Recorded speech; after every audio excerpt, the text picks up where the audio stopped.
So hello everybody, and first of all I would like to say that I'm very happy to deliver this talk to the iMentor workshop, even if due to the pandemics and to the different time zones is virtual and pre-recorded, but still I'm very happy to share with you my experience as a researcher and a professor in the field of cybersecurity and privacy, and also based on my experience give you some advice, even if I know that giving advice is very difficult because they are personal. At the end of this presentation you will find my email address, so if you have any question or if you would like to further discuss with me, just drop me an email and I will be more than happy to discuss with you further. So let's start with a brief introduction of myself, brief because I know that self-presentation are very boring, but just to understand who I am. So I am a full professor of computer science at the University of Insubria, which is a university in the north of Italy. I got my PhD in computer science from the University of Milano in Italy, and I have worked a lot in the cybersecurity, privacy and trust field, as I guess many of you. Currently, the research activities of my group are focusing on Internet of Things because we have a big European project on that. We are also working on blockchain, so how to deliver security services through blockchain for a variety of application domains. We are also using machine learning for cybersecurity. In particular, we are currently working on malware detection, so botnet detection for IoT using machine learning stuff, and we are developing privacy enhancing tools for the field of mobile apps. Because of my research in my career, I was lucky enough to receive different awards. I'm also an ACM and IEEE fellow, and in this slide you see the awards that I receive because of my research in the privacy and security field. So this is, a summary of my career and my major accomplishments so far. So let's see, where did I start my career? So it's said that a picture is worth 1,000 words, and I think that there is no better picture to describe my roots and what I like when I was a child and what I still like a lot than this one. So in this picture you see me, if it's difficult to recognize me because I was a child, in the countryside with my beloved dad and with a cat. You can see how happy I was, and by the way you can also guess my age from the terrible way we were dressed, and also from my car in the that you can see in the background. And the point is that many of my pictures when I was a child, and to be honest even today, are with a cat. Why? Because I really love animals, and indeed I wanted to become a veterinarian. So when I was a child and also when I was a teenager, I really had this idea of becoming a veterinarian. And I read all the books about animals, and in this slide you can see some of my favorite ones. And when I was a teenager, I also went several times to visit veterinarians to better understand how they work. So this was my idea, becoming a veterinarian. I had a strong motivation about that.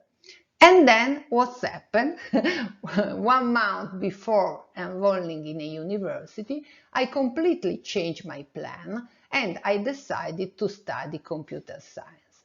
Why did I change my plan? because at that time, computer science was not new, but was relatively new compared to other fields. And so I had the feeling, not grounded in any, deep analysis, that it would have been interesting to work on it. And so I enrolled into in the University of Milano, and I got a bachelor and a master degree in computer science. So far my take-home message from this experience is that it's very important for you to develop your intellectual curiosities and sense of adventure, because these are fundamental skills for being a good researcher. And then after I got my master in computer science, I started my PhD, because all over Europe and also in Italy, you need a master to be enrolled into a PhD program. So I started to work on software engineering, and once again, if I have to select a picture that better summarizes the first period of my PhD, this picture is the one you see in this slide, and clearly I am this duck. Why? Because I felt totally unfit, I did not like the topic, I was not able to develop a good relationship with my advisor, and so I was very, very disappointed, because in Italy you need to pass a qualification exam to be enrolled into the PhD program. It was very competitive to pass it, so I studied a lot, I invested a lot of time, and then I ended up to be very, very dissatisfied with my condition. So at the University of Milano, the important point for my next step was that we had only one big lab for all the PhD students. So no matter of the topics they worked on or the advisors they had, we were all fit into a big lab. And I think that this was a great idea, because you can open your mind to different research fields and also to different styles of doing research. So what attracted my attention in this big lab were two PhD students. They were female, but this was not what attracted me. So I was not attracted by the gender, I was not attracted by their topics, but to be honest, what attracted me was the fact that they were always very busy. They ran all the time, reading papers, talking with PhD students, writing papers, and they were always busy in many, many different activities. And this was something that I like a lot. And I discovered that these two students share the same advisor, and this professor worked on data management and on security. So I went to this professor, and this professor became my advisor, and from that point on my PhD changed a lot, and I was very happy, and I was able to do a successful PhD. So if I have to derive some conclusion out of this experience, it's very, very important that you pick the right advisor, not the right advisor in general, but the right advisor for you, because you will spend hundreds of hours with your advisor. So it's very, very important that your advisor is someone that you like and with whom you will work well. So just because a professor is a great researcher, this does not mean that you will work well with this professor. So if you are with an advisor that you don't like because you are not able to develop a good relationship, it's better to change instead of being stuck into a relation that will not develop well. It's also important that you try to get more out of your relationship with your advisor than a good degree or than a good set of publications. And in my case, this happened, and it was very, very important for shaping my career. So my advisor clearly helped me a lot in building my publication record, a very good publication record. But more than this, she was the first that showed me how beautiful is doing research. And this is something that is very, very important, even for the further steps of my career. The other point is that you have to work hard. So you have to understand since the beginning that doing research in cybersecurity is very competitive, and so you need so many skills now to be a good cybersecurity researcher. And so you need to work hard, and also time is very important, because if you are working on a hot topic, you have to deliver your results in a reasonable time. Otherwise, be sure that others will do before you, and this is not very nice. The other important point is that you have to be proactive with your advisor. This is something that it's very, very important, because usually an advisor has many students, and the advisor do not always have time to ping you and ask you if you have any issue to discuss. So you need to be proactive on that. And the other important point is that you need to seize the opportunities that you will have during your PhD. So don't be afraid to seize the opportunity as much as you can. So for instance, going to a big conference to speak maybe make you nervous, but you have to go, because it's very, very important that you attend conferences to get new idea, to be to know the community that work on in the cybersecurity and privacy area, or in any other area. Do an internship abroad maybe make you not comfortable, but it's a very important step in your career. It's a very good opportunity to grow. So you have to seize the opportunities, all the opportunities that you have during your PhD. This is something that it's really very important. And the other point is that a PhD could be a very rewarding experience. It was in my case from many different perspectives, but it's also true that it's a test on your mental and physical stress, because you have to work, you are in a group, you have hopefully a good advisor, but you have to work under pressure, and in many cases you have to work alone and under strict time constraints, because when a deadline is approaching, you have to deliver your contribution at the right time. And so it's very important to learn since the beginning to be resilient and persistent. So even if you have a failure, for instance, a paper is not accepted to a conference, or is not accepted to many conferences, and this could happen for a variety of reasons, you have to be resilient and persistent, and you don't have to stop yourself. So you have to work hard and be focused.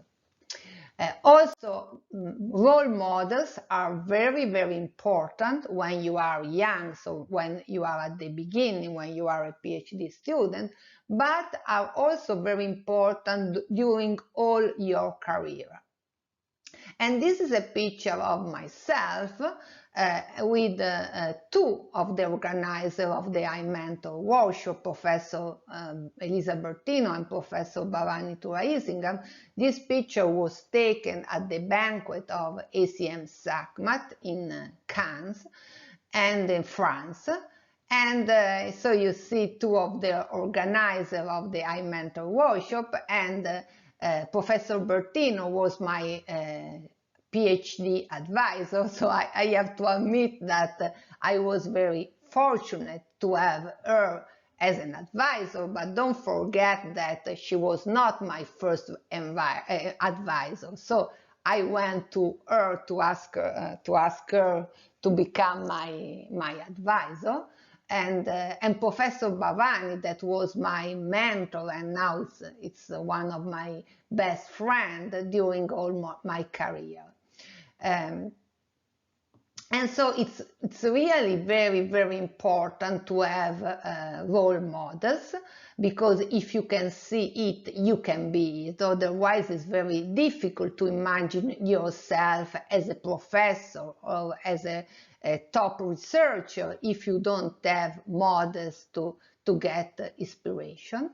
And now I am convinced that having a human as an advisor was very, very important for me, was one of the drivers for the subsequent steps of my career. So it's very important that you find your women peers and create a network with them, because this will help you a lot during your career. And during my PhD, I was able, as I mentioned, to do good research. And just to give you an idea of what we work on during my PhD, I have listed in this slide two of my main contributions, two of my main research results that I delivered during my PhD. So first of all, we developed TR-BAC. TR-BAC was the first temporal extension of role-based access control. So we were the first to formalize the notion of temporal roles, and also develop a sound mathematical basis for the problem of role assignment in the presence of temporal constraint. And this research opened up a new research angle on role-based access control, and other researchers had then extended this model in a variety of directions. The other result was AutoRex. In this case, the focus was on XML data, and we were again the first to develop this framework to secure XML data. And this framework supported a lot of innovative features for its age, such as the possibility of performing access control under both the push and pull dissemination mode.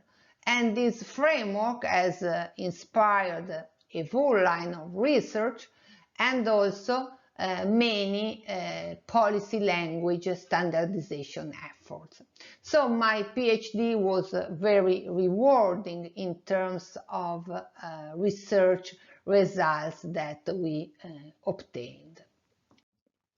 And the other important point I would like to mention in my talk is that we have already touched this problem a little bit before, but I would like to point out again that it's very, very important, the environment where you are doing research. So the topic is very important, but don't underestimate the importance of the environment where you are doing research. And also, when, for instance, selecting a university to apply, for instance, for a position as an assistant professor when you end your PhD, keep in mind that the best environment for you is not always the most prestigious one. So, for instance, in my case, I accepted a position as associate professor in a small and less prestigious university with respect to the University of Milan, where I was an assistant professor. that is the University of Insubria, and this can be seen as a downgrading, but in my case it was a key factor for my career development. For instance, if you are in a small university, there is less politics because the university is small, and so you can be more focused on your career objectives. So instead of fighting all the time with your colleague, you can be really focused on developing, for instance, your own research lab, your own research path. So it's very important that you keep into account this, so don't think that big brands are always the better, but you have to find an environment where you are comfortable enough that you can focus on what really counts for your career. And in my case, at the University of Insubria, I have created a strong research group in data security and privacy, which is called the Strict Social Lab. And today, this lab is recognized to be one of the leaders in Europe in this field. And the fact that we are based in a small university do not make any difference in terms of opportunities we get. So funding opportunities, research collaboration, and so on. So this is something that I want to point out because it's very important to consider when you need to decide whether to move in a university or in another. Select the university that where you can develop your research lab in a smooth and comfortable way.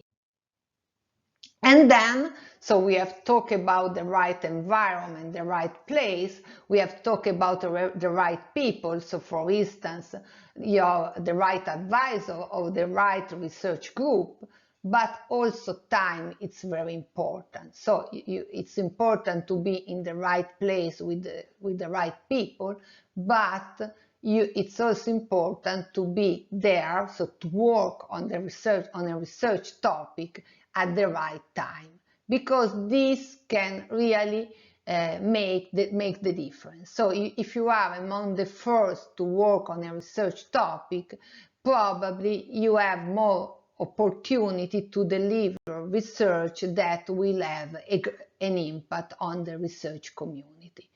And just to give you an example of this, in my case, so why it's important to select the right topic at the right time. So for instance, as you know, the social networks are now a fundamental part of our life. Facebook started in 2004, and just 1 year later, with my team, we were the first to develop an approach supporting privacy-aware access control of social networks. So the fact that in a short time we were able to deliver this privacy-aware access control model, at the beginning for centralized architectures, then we develop an extension for the centralized one, give us the opportunity to influence the research on social network security that developed later. So time is very, very important, and we got a Google Research Award for that, and also the ACM SACMA Test of Time Award for one of our papers on social networks. So here you see also some of the people that collaborate with me on social network in different stage of our research. We work on privacy-aware access control, but we work also on identity validation by developing a framework that leverage on the crowd, so on social network users themselves to identify social network users and, for instance, to mitigate the effect of CBILS in social network. And now we are working on IoT. As I mentioned you before, we have an European project on that.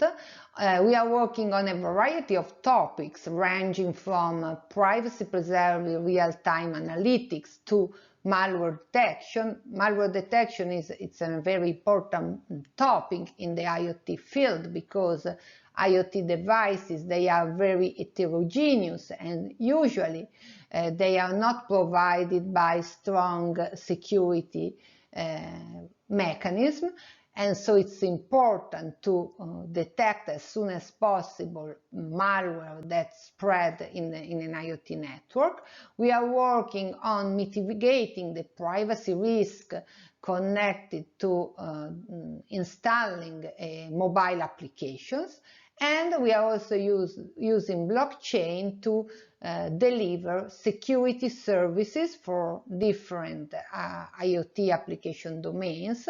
For instance, we are working on using blockchain to deliver distributing the monitors to check the privacy preferences of end users against the privacy policy of service providers.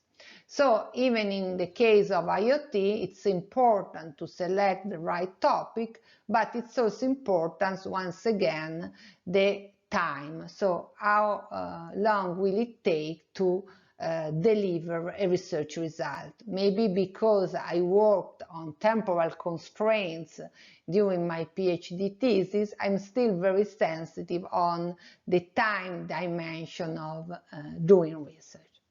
And I would like to conclude with a kind of game. If I have to say what are, in my opinion, the three most important things in doing research, I will for sure select the three that you see in this slide. So the first is creative freedom. So creativity is a very important value of being a researcher, and usually people tend to associate creativity with the arts, but it's true that it's also core to scientific and technological research. So what does it mean, creative freedom? So it's the possibility you have to imagine, build or try out completely new and untested ideas. And if they do not work, you can start again the process. This is really a very important value and a great opportunity of our work that you can have if you are doing research, and especially if you are doing research in academia. Then the social impact of working on privacy and cybersec has for me a great value, because if you are working in these fields, you can contribute to develop a safer world for everyone. But also I like being a professor, so if you try your best to be a good professor, and so you are teaching a couple of courses, for instance, each year, is something you can really do for the growing of the society. So I like also to teach because of that. And the third point is that we, working in the research field, we are exposed to a wide range of people, for instance, attending conferences or working with international collaborators originating from all over the world. And this is really a unique and rewarding experience, especially, in this age where, boundaries are trying to be built. It's very, very important to open your mind to different culture, to different point of view. And this is something that it's a great value of being a researcher. So these are the three most important things for me. And if I have to pick up only 2 out of these 3. All of them are important, but I will remove the last one because I mean you can travel by yourself and you can be exposed to an international environment. Even if not the same, you can still have this experience. So I will keep the first 2. And then if I have to select only one, well, it's a very difficult choice because both of them are very, very important. But if I have to pick up only one, I will keep creative freedom, because the freedom and the creativity you can experience in doing research is really, for me, the most important thing, and one of the reasons, the most important reason why I selected this profession. So it would be nice to know what about you. So what are your 3 most important things? So maybe you can send me an email with your selection. And by the way, this is my cat, my current cat Roger, that is looking for research opportunities now, or for his most important things. So still a cat to conclude my talk. So that's it, and the last slide reports my email address. Feel free to email me for any question or any comment you may have on my talk, and I will be more than happy to discuss with you. I hope that you found my talk interesting and enjoy the rest of the iMentor workshop. iMentor is a great initiative, and this workshop could really be a great opportunity for you to attend. So bye bye, and enjoy the rest of the workshop.